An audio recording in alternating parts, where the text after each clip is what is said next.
Chapter 10. Her.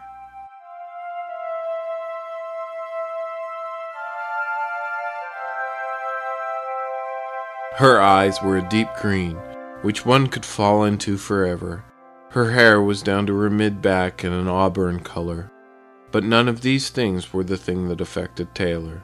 What affected him so deeply is that she was a vampire. She fell into an embrace with Karen, then Mark, and she looked up to see Bill and Carol, and her eyes grew very wide at seeing the tag-along. She immediately felt strange around him. He was collected enough to hide it from her, but he did not know for how long.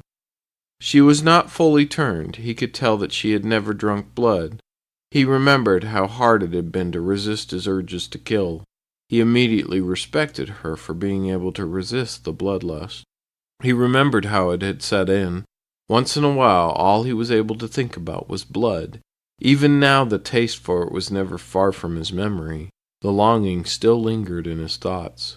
She felt drawn to him immediately, but at the same time fearful. "Tricia, this is Taylor. We picked him up outside Vegas. He's going to go to dinner with us tonight," Karen said. "It's nice to meet you," Taylor said. "It's nice to meet you, too.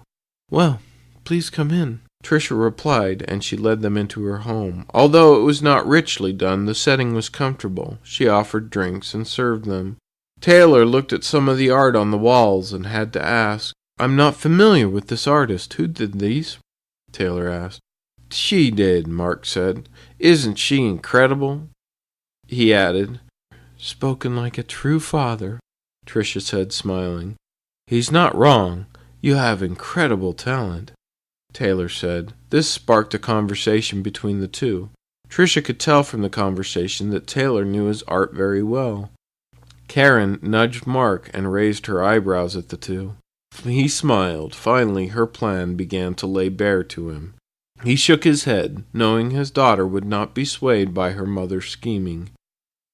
As they got ready to ride to dinner, Taylor asked if Tricia would like to ride on the back of his bike. Tricia laughed. "Tempting, but I think I'll ride mine," Tricia replied. She pulled a custom bike out of her garage that she had obviously spent a great deal of time building and refining. "Damn, that thing's insane," Taylor smiled, looking at Tricia's ride. "Better be. I've been working on it for 3 years now," Tricia replied. "That's my girl," Mark thought to himself. Tricia had always loved motorcycles and working on them. She'd learned from him. They had worked many hours side by side on their latest projects. Taylor finally tore himself away from checking the bike out. Tricia pulled out in front of everyone, and she flipped up her visor. "Channel 32. They all flipped their radios over. Taylor smiled in his helmet as he heard her voice come over the speaker. "Taylor, you on?" Tricia asked. Taylor nodded. Tricia had loaned Taylor one of the communication sets. "Try to keep up," she said, smiling, and with that, her bike shot down the road. Taylor was not far behind, and within a second or two, it was clear that there would be some competition between the two. They raced to the restaurant, to the point where they almost lost the other two bikes 3 times. When they finally pulled up to the restaurants, there was big smiles on both of their faces. The other 2 bikes were a little behind. When they pulled in, they were all shaking their heads. "So I guess you were riding slowly with us, huh?" Bill asked as they parked. Maybe a little," Taylor replied. They dismounted their bikes and went into the restaurant and enjoyed a wonderful meal. Taylor and Tricia were obviously enjoying each other's company very much. Soon it would be time to say goodbye. Although she was a vampire, he had to admit she really had a draw on him. When they walked out into the parking lot, he turned to them. "Please know that if you're ever in Utah, you must look me up," Taylor said. Are you leaving?" Tricia asked. "Yeah, I need to find a hotel," Taylor said. "No, at least come back with us and have a drink. If you want, you can even crash on my couch," Tricia said. "Well, okay on the drink," Taylor said, not needing a whole lot of convincing. They mounted up and started their bikes. "You guys know the way back, right?" Tricia asked the others. They all nodded. "Then see you there." And with that, her back tires started to spin, and she screamed out into the street. Taylor was not a second behind her, and they raced the whole way home. They swapped the lead a few times. They were very equal in riding skill. When they pulled up to the house, they both took off their helmets, laughing. "That was fun," Taylor said. "Yeah, that thing's got an engine. You just need to brush up on the look." "I want to ride it sometime. It looks like it's really smooth," Tricia said. "Yeah, I got it just before I left Utah." "Hey, wait, what do you mean brush up on the look?" Taylor replied. "Utah? You're from Utah?" Tricia asked, astonished. "Yes, and what do you mean by the look?" Taylor asked again. "Aw, don't get all hurt," Tricia said, winking at him. "I guess it looks okay." Tricia smiled. "Okay?" Taylor questioned. He could not help but smile back at her. They got back to the house and waited a full 10 minutes before the other four showed up. They were just looking at each other's bikes. "You two are scary," Bill said. "You're not supposed to flirt at over 100 miles an hour," Karen said, laughing. "Speak for yourself," Tricia said, grabbed Taylor by the hand, and led him into the house. Tricia had a confidence about herself that was refreshing. She smiled at Taylor as they went inside. They all went inside after buttoning up their bikes. They sat around in the living room and talked and drank into the night. When Taylor stood to leave, he was again told no. Tricia insisted that he spend the night. Because it was late, he agreed. Mark, Karen, Bill, and Carol went to bed, but Tricia and Taylor stayed up. "You must be tired as well. I should let you get some rest." "You don't have to. I don't sleep a whole lot," Taylor replied. "Are you sure?" she asked. "Absolutely," Taylor answered. That night they wound up staying up the whole night. They spoke of art, and then the conversation turned more personal. Taylor opened up to her very quickly. In fact, quicker than he had ever opened up to anyone before. She did not pry, she just let the information come to her. She felt very comfortable with him, and spoke of how she had come to California when she was 18 to be a famous artist, much to her parents' dismay. She told of the first horrible boyfriend she'd been with out here, that had nearly driven her to suicide. She had come back from the edge, and now had a strong group of friends. She never made any mention of her vampirism. Of course, Taylor did not ask. Taylor had wondered at first if the connection he felt was something to do with the fact that she was a vampire. However, as the night wore on, he realized that this, of course, was not the case. The connection between them was the one that we all hoped to find one day. In the morning, when the others got up and walked out to see the two still talking and now drinking coffee instead of wine, it was assumed that Taylor would be joining them for the day, at least.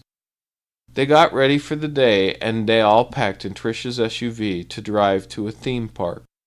Taylor was designated Tricia's ride partner because they were the odd men out, although neither of them argued it at all. When an actor dressed as Dracula came up and tried to scare Tricia, they both fought the urge to bare their fangs at him. They enjoyed the day enormously. The two of them ran around the park like little kids. The others had fun too, but they had more fun watching Taylor and Tricia. They went home, and Karen cooked one of Tricia's favorite homemade meals. They sat around the table, and after the meal, Taylor and Tricia did the dishes together by hand. They had a few drinks, and after the others went to bed, it left Tricia and Taylor alone. "You tired?" Tricia asked him. "Yeah, but I don't want to sleep just yet," Taylor replied. She cuddled into him on the couch. "You asked for it," Tricia said, and smiled up at him. Again they spent most of their time talking. They finally fell asleep 2 hours later in the exact same spot. Tricia woke up first and looked at him. "I could get used to this," she said to herself. She stayed in his arms until he stirred. His eyes fluttered open. "Hey, you," he said, smiling at her. "Hey, back at ya. We better start making breakfast," Tricia replied. Taylor smiled and got up. Soon the house was starting to fill with the smell of coffee and bacon. Shortly after, the others started to float into the kitchen. Breakfast was eaten over a 2-hour stretch. Taylor hung back a little, knowing that Tricia would probably want some time with her parents. They joked and laughed, and Taylor felt like part of the family. They had embraced him very quickly, and he relaxed into the wonderful safety that family brings, something he had not felt for a long time. Scott and his mom had been family, but it had been her and Scott on their own for a long time. When Taylor came in, he was welcome, but they had a connection that Taylor would never get a chance to be a part of. Scott's mom had died when they were 18. It was devastating for Scott. Taylor pulled him through the grief, and now they were brothers. And although Taylor loved Scott's mother very much, they had not grown their own connection that much. That's why Taylor was so surprised to feel so much like a part of this family. Tricia looked at him and smiled a couple times throughout the meal. It made his heart skip a beat. Soon they were standing out on the curb. Tricia and Taylor were saying goodbye to Mark, Karen, Bill, and Carol. "Now aren't you glad you came?" Karen asked Taylor as she hugged him goodbye. "Yes, we're glad you came too," Karen said. Tricia had promised to show Taylor the clubs and the party side of California. Taylor could not resist the chance to hang out with her longer. He had to admit he felt very strongly for her. They waved until the bikes were out of sight completely, and then they walked into the house. They sat down with yet another cup of coffee, watching the morning news. The fears of the world passed before them on the screen, and they both listened with half an ear. "I can't wait for you to meet my friends tonight," Tricia said. "Oh, and why is that?" Taylor asked. "You're just an interesting guy," Tricia said with a knowing smile. "Well, thank you. I think you're pretty interesting yourself," Taylor said. Tricia leaned into him and gave him a kiss. And although it was innocent, there was deep passion beneath. They broke from their kiss and embraced. They sat silently for a while, neither of them knowing what to say. It was Tricia who broke the silence in the most unexpected manner. She looked over at him, and he could tell she was going to say something that she'd been thinking about for a while now. "So how?" Tricia asked. "How what?" Taylor asked. She looked away and then back at him. "How did you drink blood and not get fully addicted?" she asked.